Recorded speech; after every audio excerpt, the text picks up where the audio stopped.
Amanda saw it glow, an umber burning. Her chair cocked, lips pursed, pulsing life trapped inside an egg-shelled space. Her white coat, spotless.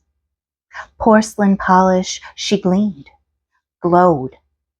Air ducts humming, her breath shallow. Because he was leaving, is leaving, has left. And the breaking started. The crunch of glass, beakers toppled, chipped, discarded, an unusable thing, she thought, raising her eyebrow, looking away, the left side smiling, nodding to Charisse out smoking, away from the acetyl, chlorobenzene, the dibutyl phthalate. Natasha and Slovenia took it.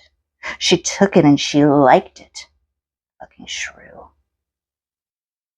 He laughed a wicked snarl as he set the receiver down.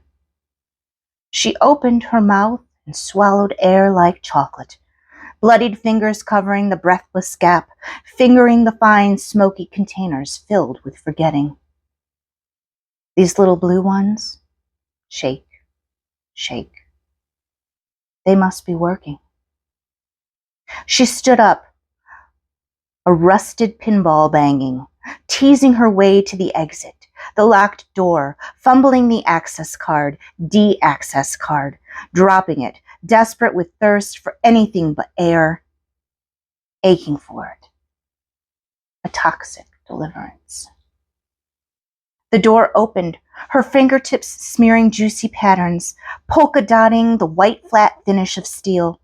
Tripping, falling forward, she picked it up. The skin pulsed, still living, breathing, rushing, racing towards the end. The brown salmon-suckled tip lip lines exposed, pressed, murdered by breath and spit. She hit it, knocking her head against the gray concrete. She exhaled, coughing. She clutched the door handle, dragging air in, dragging it inside of her crepuscular. Lungs heaving, her nipples hard in the cold, salved, unable to heal. The pasties were for him. I was trying. And when he came, beating her, thrusting himself, riding the moment, the crack of it, his rising heat burning her, she leaned over the edge of the table and vomited sticky bile and bread and carrots from her salad. Chardonnay and toothpaste she had swallowed only moments before. He grinned, walking bare across the brown linoleum floor, leaking. He laughed and lit up, dragging deep and slow. A little something to remember me by, darling. I'll be in the red country until the snow melts. And it was melting. Her eyes blank, sockets of coal, ashen, unblue, unbeautiful, remembered the scale and the pre-measured powder, not yet fit for women's purses. She could fix that. She could fix anything. They called to her, glass bottles reflecting clear solvents, sanitizers, solutions for every dilemma, a quinine confection for every wrinkle of imperfect life. The sun was going dark.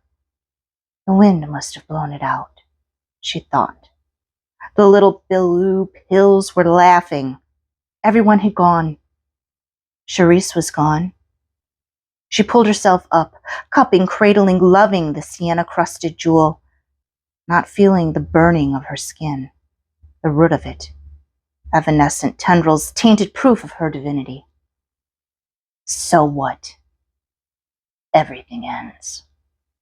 With a flick, she was burning. She could hear the sirens wailing, their song a deliberate and perfect bravura, escalating into ochre-tipped beads, saturating her with blackness.